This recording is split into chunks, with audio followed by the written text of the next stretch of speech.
Boni, 45 tahun, warga Kabupaten Sukabumi, terpaksa harus merasakan timah panas di kakinya.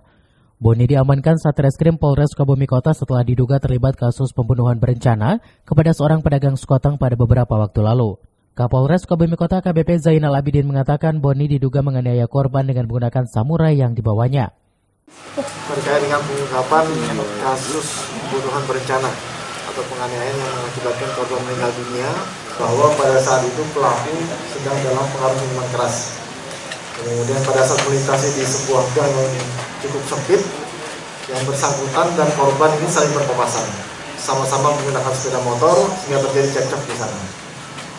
Karena kemudian pelaku ini kalah, maka kemudian yang bersangkutan kembali ke rumahnya, mengambil sebilah samurai, kemudian melakukan penganiayaan dengan cara menusuk kepada korban sehingga korban kemudian meninggal dunia. Boni saat ini diamankan di Mapolres Sukabumi Kota demi keterangan lebih lanjut. Atas perbuatannya, Boni terancam hukuman maksimal 20 tahun penjara. Dari Kota Sukabumi, Muhammad Satiri melaporkan.